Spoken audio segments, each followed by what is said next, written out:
అంటాడు, మరి ముందు నీ సొక్క చూసుకుని ఆడరా అంటాడంట. ముందు మన బతుకు చూసుకుని మనం ఎదుటోడిని విమర్శించాలి. అయితే ఇక్కడ జగన్మోహన్ రెడ్డి గారి పాపం విమర్శించేది ఆయన కాదు, ఆ కాగితం రాజునుడు విమర్శిస్తున్నాడు.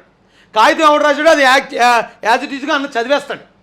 ఈ చదివేసే క్రమంలో పవన్ కళ్యాణ్ గారిని నేను ఏదైతే విమర్శిస్తున్నాడో ఆ విమర్శలు, ఆ మాటలు, లేకపోతే ఆ పరిస్థితులన్నీ కూడా జగన్ గారి జీవితంలోనే ఉన్నాయి, పవన్ గారి లైఫ్లో లేవు. అవి ఒకసారి ఏమంటున్నారు చూద్దామండి.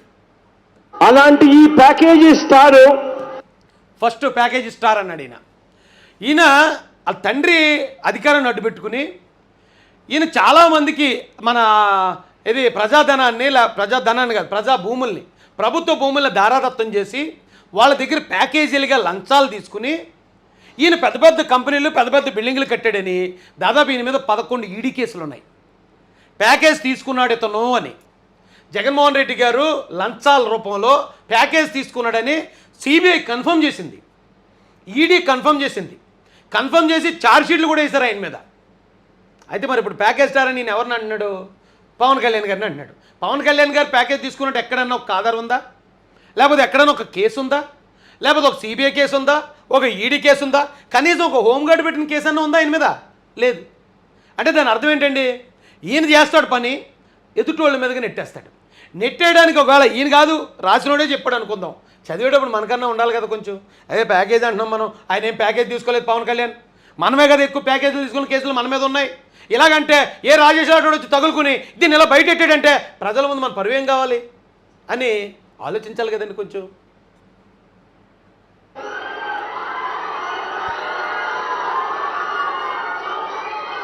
ఈరోజు ఓ లారీ ఎక్కాడు. లారీ ఎక్కడన్నది కూడా చూసి చదువుతాడు మా అన్న. లారీ ఎక్కడన్న మాట కూడా చూడాలన్నా. అరే రే రే రే రే పెద్ద సమస్య వచ్చిందే. అరే రే ఈరోజు ఏం చేస్తా ఉన్నాడు ఆయన? ఏం చేస్తాడు? ఓ లారీ ఎక్కాడు. ఓకే, దాని పేరు వరాహి అట. వారాహి అన్న, వరాహి కాదన్న వారాహి. వరాహి అని రాసాడాడు. భూమి కొట్టాను ఇంటికి వెళ్ళిన తర్వాత అండి. ఓ లారీ ఎక్కి మళ్ళీ లారీ ఎక్కాడు అన్న చదివాడు, మళ్ళీ ఆ తర్వాత మళ్ళీ చదువుతున్నాడు.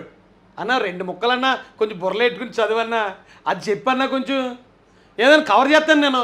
లేదు లేదు అన్నీ చదివినే కాదు, మా అన్న కూడా కొన్ని సొంతంగా మాట్లాడని నేను నిన్ను కవర్ చేస్తాను. ఏమిటన్నా లారీ ఎక్కడన్నా చదువు, మళ్ళీ ఆ తర్వాత ముక్క మళ్ళీ చదువుతున్నావు.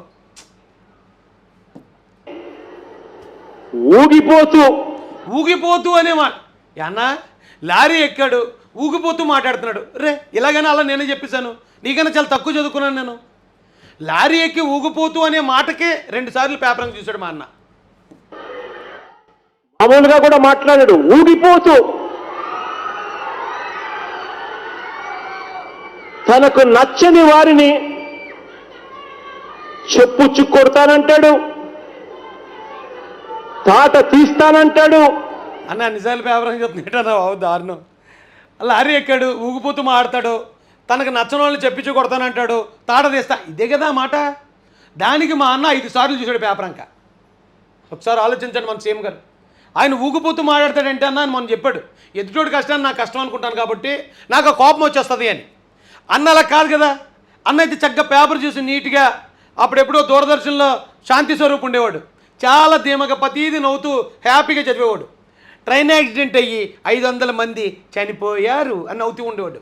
మా అన్న కూడా అలాగే సేమ్. అక్కడ ఏముండదో తెలియదు, కాంటాక్ట్ తెలియదు కాబట్టి నవ్వుతూ చెప్తాడు ప్రతిదాన్ని. అందరిని ఇలాగ ఉంటారన్నా. కొంతమంది ఎదుటోడి కష్టాన్ని బాధ అనుభవించి మనం మాట్లాడే వాళ్ళు ఉంటారు కాబట్టి కొంచెం ఆవేశంగా వస్తాయి. అది కూడా తప్పే మా అన్నకి. అలా మాట్లాడకూడదు. ఇలా పేపర్ చూసి ఒక్క ముక్క చదివి ఒక లైన్ మాట్లాడడానికి 10 సార్లు పేపర్ అంక చూస్తూ 10 సార్లు చూస్తూ మాట్లాడాలట. గుడ్డనోడు తీసి తంటానంటాడు. అది చూసే చదువుతానంటాడు. ఈ మనిషి నోటికి అదుపు లేదు, ఈ మనిషికి నిలకడా లేదు. ఈ మనిషి నోటికి అదుపు లేదు, ఈ మనిషికి నిలకడా లేదు. ఆ మాట మాత్రం రెండోసారి మాత్రం పేపర్ చూడకుండా చెప్పాడండి. వారిలా పూనకం వచ్చినట్టు మనం ఊగుతూ మాట్లాడలేం. నిజమన్నా, వారికిలా పూనకం వచ్చేలా ఊగుతూ మాట్లాడలేం మనం. కానీ ప్రజాధనాన్ని మాత్రం ఎవ్వడ కంట పడకుండా బీభత్సంగా దోచేస్తాం మనం. ఊగుతూ మాట్లాడడం నేరమన్నా, ప్రజాధనం దోచేయడం నేరమన్నా? అంటే ఇప్పుడు ప్రజలందరూ ఏమనుకోవాలంటే ప్రజాధనం దోచుకున్నా పర్లేదు, సైలెంట్గా నిలబడి ఈ అని నవ్వుతూ ప్రజాధనం దోచుకున్నా పర్లే, కానీ ఊగుతూ మాట్లాడటమే నేరం. ఇప్పుడు జగనన్న అది క్రియేట్ చేయబోతున్నాడు ప్రజల మైండ్లో. జాగ్రత్తగా రెడీగా ఉండండి అందరూ.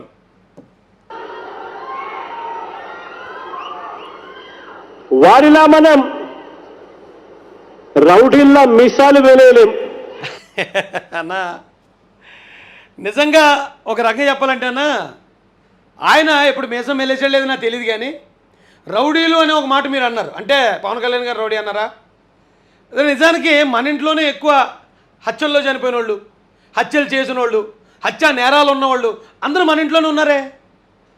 మీరు పవన్ కళ్యాణ్ గారిని రౌడీ అంటున్నారు, కానీ మన ఇంట్లో రౌడీలు ఉన్నారు, హత్య నేరాల్లో జైలుకి వెళ్ళిన వాళ్ళు ఉన్నారు, పట్టపగలో హత్య కావించబడ్డ వాళ్ళు ఉన్నారు, ఫ్యాక్షనిస్టులు ఉన్నారు. ఎలాగన్నా మనం ఎదుటోళ్ళ మీద చిరంజీవి గారు రౌడియా, లేకపోతే పవన్ కళ్యాణ్ గారు రౌడియా, లేకపోతే నాగేంద్రబాబు గారు రౌడియా, రామ్ చరణ్ గారు రౌడియా, లేకపోతే వరుణ్ తేజ్ గారు, ఎవరు రౌడీ ఉన్నారని అందులో? అంటే ఆయన ఏమన్నా కొంచెం గట్టిగా మాట్లాడితే ఆయన రౌడీ. వాళ్ళ ఇంట్లో వాళ్ళు ఎవరైనా ఒక్కళ్ళని జైలుకి వెళ్ళారైనా ఒక్కలన్నా? కానీ మన వాళ్ళు అందరూ ప్రతిరోజు వారానికి ఒకసారి హాలిడేకి వెళ్ళి వచ్చినట్టు జైలుకి వెళ్ళి వస్తాం కదా మనం. వాళ్ళని రౌడీ అంటున్నాం అంటే, అన్న నమస్కారం అన్న నీకు గుండె బతకాలన్నా. బాబా నిజంగా అసలు అద్భుతం అనమాట. మళ్ళీ ఎలా ఎంత నమ్మసక్యంగా మాడుతున్నారు చూడండి అన్న. అలాంటి టాలెంట్ ఎవరికి ఉంటుందండి? బతకాలన్నా, నీ గుండె బతకాలి ఖచ్చితంగా. వారిలా మనం రౌడీల్లా తొడలు కొట్టలేం. నిజమన్నా, మనం కొట్టలేం, తొడలు కొట్టలేం, మెడలు కొడేస్తాం. మనం తొడలు కొట్టంగానైనా గొడ్డలతో మంచి గట్టిగా ఎక్కడ పడితే అక్కడ కొడతాం. అంటే అవినాష్ రెడ్డి గారు అలా కొట్టారని అంటున్నారు కదా, సిబిఐ వాళ్ళు వెళ్ళి అంటున్నారు. అది అందరికన్నా ముందు మీకే తెలుసని కూడా అంటున్నారు. తొడగొట్టడం నేరం. ఇప్పుడు జగన్ అని చెప్పేదాన్ని బట్టి మీరు నోట్ చేసుకోండి, కొత్త చట్టం రాయబడుతుంది. తొడగొట్టడం నేరం, మీసం మెలేయటం నేరం, మటలు చేయడం నేరం కాదు, గొడ్డల పోట్లు నేరం కాదు, అక్రమ ఆస్తులు సంపాదించడం నేరాలు కాదు, కేవలం ఈ మాత్రమే నేరాలు. ఇప్పుడు కొత్తగా ఐపీసీ బదులు జేపీసీ వస్తుంది, జగన్ పేనల్ కోడ్.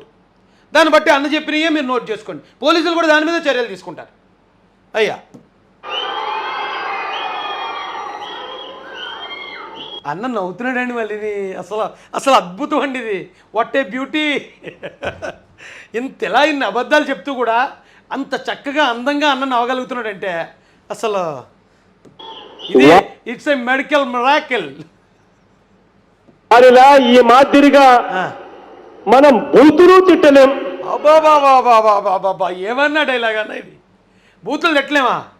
ద్వారపూడి చంద్రశేఖర్ తిట్టుతో తిట్టుతాం మనం, ఆయన ఎవడో కొడాలి నానితో తిట్టింతాం, ఇంకోటి ఎవడో ఆ పక్కన దువ్వాడు శ్రీనివాస్ గారితో తిట్టింతాం, ఇంకో పేర్ని నానితో తిట్టింతాం, గుడివాడ అమర్నాథ్తో తిట్టింతాం, రోజా గారితో తిట్టింతాం, ఇంకొకరు ఎవరు మన శ్రీరెడ్డి గారితో తిట్టింతాం, రామ్ గోపాలవరంతో తిట్టింతాం, పోసాని కృష్ణమురళి గారితో తిట్టింతాం, ఇంకా ఉన్నారు ఆ పంచి ప్రభాకర్ గారు, లేకపోతే ఇంకో వెంకటరెడ్డి గారు, ఇంకో సుబ్బారెడ్డి గారు, ఇంకొక తోక సంథింగ్.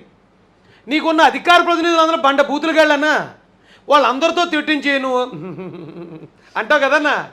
అరే రే రే రే రే రే ఏమన్నా యాక్టింగ్ అన్న ఇది, ఏమన్నా యాక్టింగ్. అబ్బా బతకాలన్నా ఈ గుండె మాత్రం ఖచ్చితంగా రాబోయే తరాలకి ఇదొక ఆదర్శంగా చూడండి. అది అబద్ధం చెప్పడం ఎలా, ఎవరికి అసలు డౌట్ రాకుండా అబద్ధాన్ని చెక్కినట్టు చెప్పడం ఎలా అని ఎవడన్నా క్లాస్ తీసుకుంటే ఖచ్చితంగా మిమ్మల్నే రిఫరెన్స్ తీసుకుంటారన్న.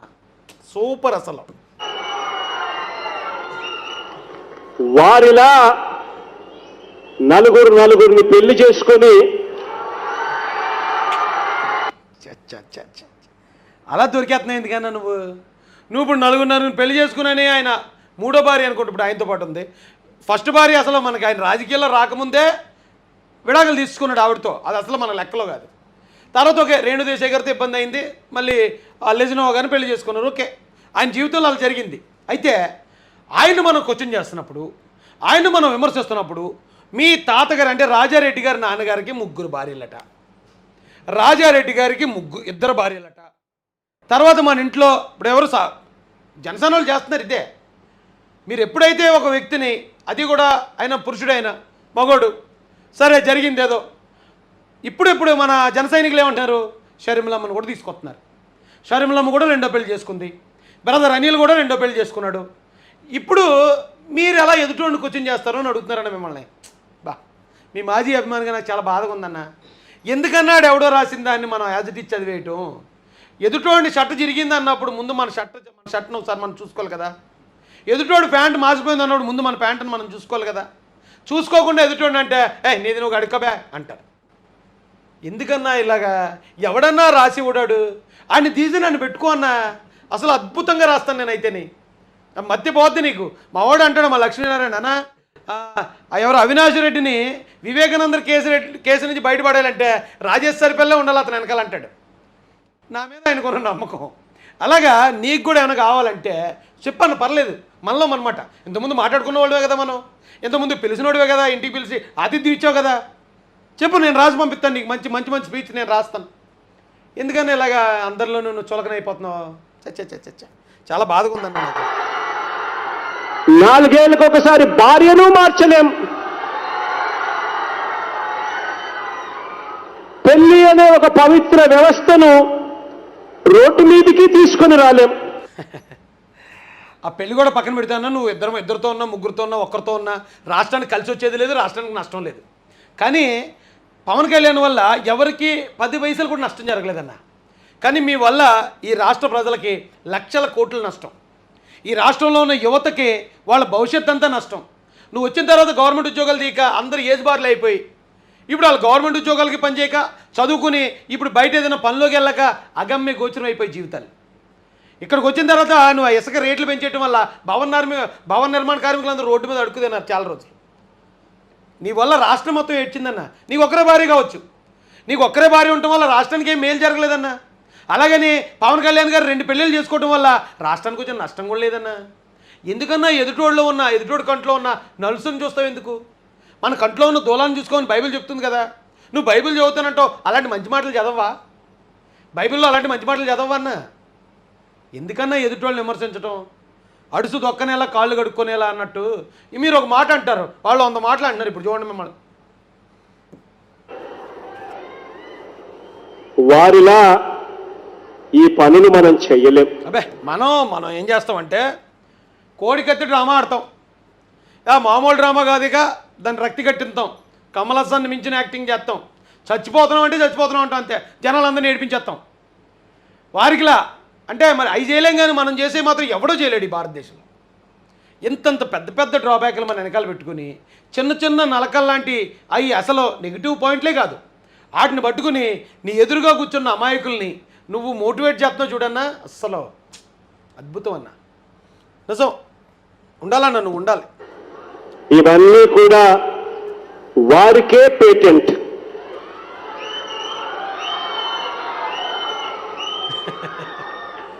మన పునాదులు